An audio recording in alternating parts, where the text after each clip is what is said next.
존경하는 국민 여러분, 대한민국이 진정 문명국, 선진국이 맞는다면 국민들 의식 수준도 이에 따라야 할 것입니다. 그동안 쓰레기 언론 보도로 부정적 이미지로만 각인되어 있는 최서원 원장에 대하여 그 억울함에 대하여 알아주기라도 해야 할 것이라고 감히 주장합니다.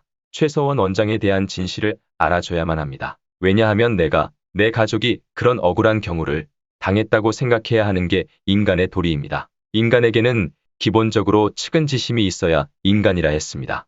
최서원 원장의 책과 글을 보면서 눈물을 흘립니다. 이제 심각한 인권 유린에 대해 호소할 데가 없는 대한민국입니다. 마지막, 오로지 국민에게 유튜브를 통해 호소하는 것뿐입니다. 검사들의 법폭이 얼마나 소름 끼치는 일인지 온 국민이 알아주셔야만 나라를 살리고 우리 자신의 자유와 인권도 살릴 수 있습니다. 최서원 원장의 옥중서신 전문을 공개하오니 시청과 전달 간곡히 호소드립니다. 의병 신백훈 올림.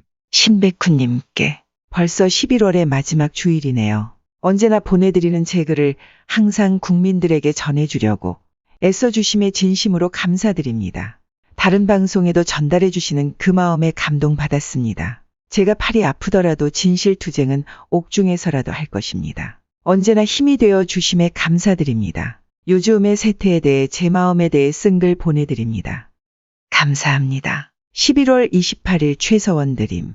진실이 밝혀지기 바라면서 너무 억울하다. 우리 딸은 20대의 청춘을 다 빼앗기고 삶을 몽땅 난도질 강한 것이 벌써 6년째. 나는 60대의 모든 삶을 감옥에서 보내고 아이들조차 제대로 보지 못하고 그 아이들의 허 벌판에서 아무도 도와주지도 찾지도 않은 외로움 속에서 버티다 점점 무너져가고 고통스러워하고 있음에 촛불을 무작정 들고 거짓 의혹을 제기한 안민석이와 유라가 박 대통령 딸이라 했던 미친 인간들의 말과 각종 의혹과 거짓들을 믿었던 국민들도 원망스럽다. 어찌 문화적으로 앞서고 문명국가에서 이런 거짓을 믿고 대통령을 탄핵시킬 수 있으며 한 아이의 인생을 도륙시키고 한 가족 전체를 나락에 빠뜨릴 수 있단 말인가. 거짓 의혹 속에서 우리 손자들은 거의 방치된 삶을 살고 그 어린 것에게까지 어미와 떼어놓으려고 했던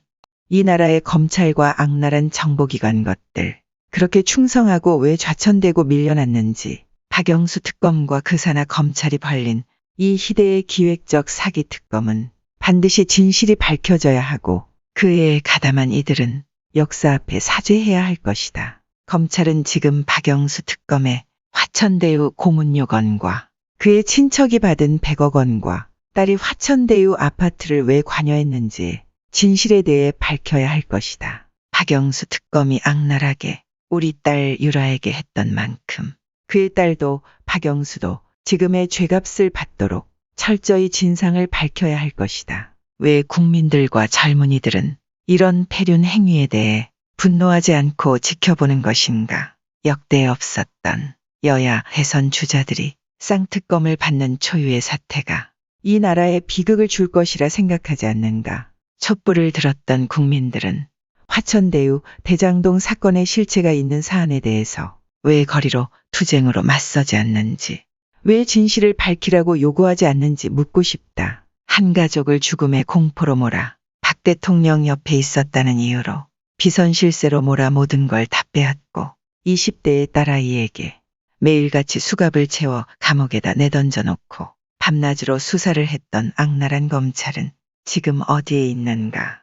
대장동 수사를 그런 식으로 쪼개기 수사로 국민을 우롱하고 호도하지 말고 진실되게 하기 바란다. 특검 사무실에 갔던 날 나는 지금의 야당 대선 후보인 윤석열 당시 특검 부단장을 만났다. 그의 사무실은 내가 조사받았던 곳에 바로 위층에 있었다. 본인이 예전에 변호사 생활을 했었으며 그 당시 많은 사람을 만났다고 하면서 수사에 협조하라는 의미로 얘기하는 것을 잊지 못하고 있다. 그가 지금은 어떤 생각을 하고 있는지 현재 태블릿 PC가 내 것이 아니라는 것이 입증되었고 수백조 은닉재산도 없었고 세월호 때 구판이니 이 유라가 박 대통령 딸이니 이런 조작된 것은 거짓말로 드러났다. 그 의미는 탄핵이 조작되었다는 의미인 것이다. 깨어있는 국민들이 바른 생각을 한다면 이 억울함을 풀어서 누가 이런 거대한 조작을 했는지 밝혀야 한다고 생각한다.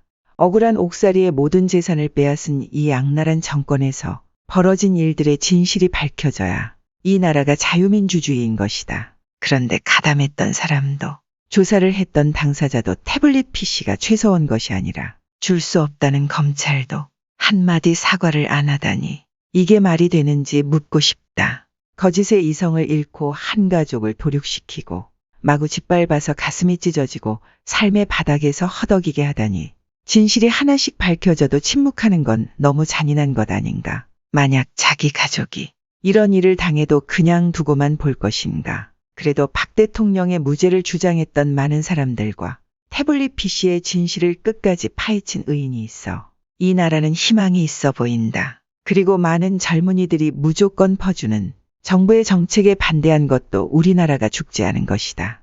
그래서 나는 희망을 갖고 내 진실을 밝히면서 기다려보고 감옥에 갇혀 있지만 지속적으로 진실투쟁을 해나갈 것이다. 사실 정치라는 건 공약이나 정책도 중요하지만 그 사람의 철학과 국민을 진실로 대하는 아픔과 고통이 얼마나 있느냐가 나라를 발전시키고 국민을 안아줄 수 있을 것이다. 그러나 지금은 쌍특검을 해야 하고 주변에 자기 사람을 예전에 인연이 있었던 신세졌던 자기 사람들을 배치하는 것을 보면서 모든 것을 아우르는 박정희 대통령 같은 리더십이 보이지도 볼 수도 없겠다는 생각을 한다. 부디 그런 리더십이 보여지길 바라고 싶다. 이 나라에 사는 모든 국민들을 위해서 더더욱 대장동 사건의 검찰의 기소를 보면 수사를 했다는 의지가 보여지거나 실제적인 실체를 밝혔다고 볼 수가 없다. 수많은 의혹들 중에 고작 4인방을 그것도 정액에 사는 수사에 도움을 줬다고 구속을 면해주는 검찰의 그 특유의 폴리바게닝은 정말 우습기까지 하다. 변호사비 대납권 및 50억 클럽에 박영수 특검 측근에 100억 원 건네간 이유, 권순일 대법관의 고액 수임 요건, 성남시의회 의원들 관련 의혹 및 윗선 수사 없이 50일 넘게 녹취록에 의거한 초동 수사 정도를 하려고 그렇게 요란을 떨었단 말인가. 너무 억울하고 분통이 터져서 이 나라 검찰의 작태에 대해 분노가 터진다. 박영수 특검과 권순일 대법관은 왜 건드리지도 못하는가. 국정농단 최서원 누명 때는 대통령도 수사를 해대던 검찰은 도대체 무엇하고 고작 4명 기소로 이 중대한 대선판에 막을 내리려 하는 것인지 묻고 싶다. 이런 작태라면 이 나라는 검찰이 필요 없고 나는 이렇게 억울한 옥살이를 안 했어야 한다. 지금 대장동 사건 처리 검찰의 방법대로라면 박 대통령을 수사를 하지 않고 나만 기소했어야 하는 것을, 먹지도 않은 돈을, 재단이 멀쩡히 갖고 있는 돈을 뇌물로 몰아 묵시적 청탁이니 경제공동체로 모른 것이 박영수 특검 아닌가. 그런데 지금 대장동 수사팀은 그 사람에 대해 깃털도 못 건드리는 이유가 뭔지 묻고 싶다. 수사를 안 하는 게 아니라 알면서도 못 건드리는 것이다. 터질까봐 무서워서 두려운 것이다. 코로나 시국에 쪼개기 회식으로 감염되어 수사를 지연시키질 않나. 도대체 이런 중대한 시국 수사를 하면서 회식을 할 수 있다는 자체가 놀랍고 의아스럽다. 국민들의 분노가 원성이 들리지도 보이지도 않는가 보다. 지금 벌어지고 있는 대장동 수사의 부분적 기소는 재단으로 넘겨 시간을 끌고 가려는 것이고 50억 클럽 수사는 발자국도 못된 것은 박영수 특검의 관련과 권순일 대법관이 서 있기 때문일 것이다. 윗선 수사를 하려면 이런 식으로 절대 하지 않는다. 이건 누가 봐도 묵시적 거래와 청탁이 이루어진 것이고 이들은 하나의 몸통인 경제공동체이다. 그런데 검찰은 그들을 서로 다르게 각 몸통으로 수사를 나눠서 각자의 배임, 뇌물 수사를 들이대고 있으니 윗선이 나올 수가 없는 구조이고 밝힐 수도 없을 것이다. 박영수 특검의 딸이 왜 화천대유에 입사했으며 왜 아파트를 매입했는지 미묘한 시점에 이뤄진 권순일 대법관의 행적에 대해 밝혀야 할 것은 빠른 시일 내에 할 수 있는 특검만이 답이다. 지금 검찰이 그걸 밝힐 의지가 보이지 않기 때문이다. 대장동과 화천대유에 거는 3가지 갈래에 밀고 당기고 끌어주는 오징어 게임 같은 줄달리기인 것인데 밀어주고 있었던 시의회와 성남시 관계자들, 그 끈을 당기고 있었던 사인방의 주자들, 그 끈을 버티게 해주었던, 끌어주고 있었던 박영수 특검 및 권순일 대법관, 50억 클럽 및 변호사비 대납 등이 줄다리기 게임에 서 있는데 그 게임의 룰을 알면서도 검찰은 당긴 사람들만 기소하고 재판에 넘겼다. 이것은 밀어주는 팀과 끌어주는 힘이 없었다면 애초에 생성이 되지 않는 룰의 게임이다. 그런데 검찰은 다른 건 쏙 빼고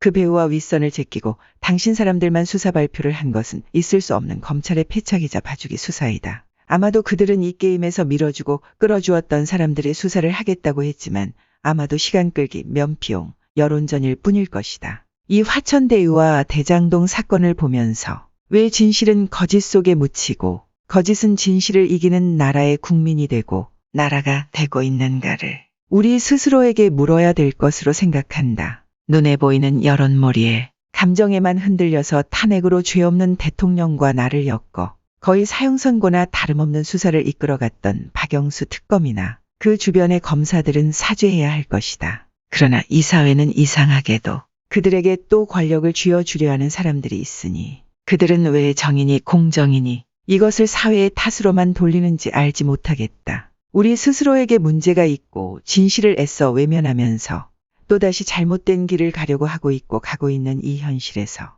진정 눈을 떠서 하늘을 보고 이 나라의 정의와 공정을 찾아주고 이끌어갈 수 있는 사람이 있는지 다시 보아야 할 것이다. 감옥에서 살은 지 6년째 접어드니 어깨극상근은 파열되어 4번째 수술을 해야 하고 허리 디스크에 넘어져서 허리 골절이 되어 영혼만이 나를 지키고 있는 것 같다. 끊임없는 교도소 의료과장의 갑질행위와 산부인과 전문의가 일원 중 환자에게 주사 시술을 해도 된다는 법무부의 얘기를 들으면서 여기가 무슨 마루타 교도소인가 싶다. 의료과장의 갑질행위를 보호하려고 할 뿐이지 진정 수용자 인권을 보호한다는 것이 있기나 한 것인지 묻고 싶다. 경찰 수사에서 기각, 이의제기, 검찰 재조사, 경찰의 또 재수사. 이런 나라가 이 나라이다. 모두들 자기 편에 서 있는 정부가 무슨 인권을 논하는 거 가슴이 메어진다. 800명이 수용된 이 교도소에 한 명의 의료과장을 구하려는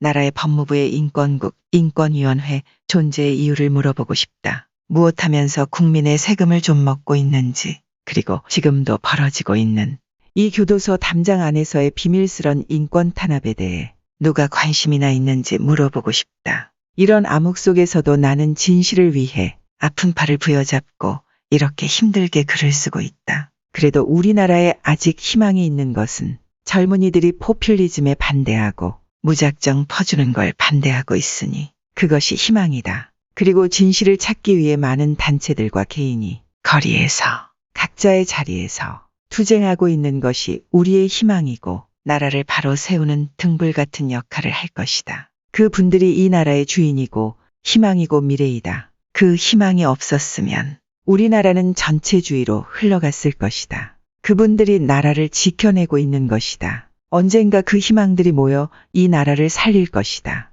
그날이 빨리 오길 바라면서 11월 28일 최서원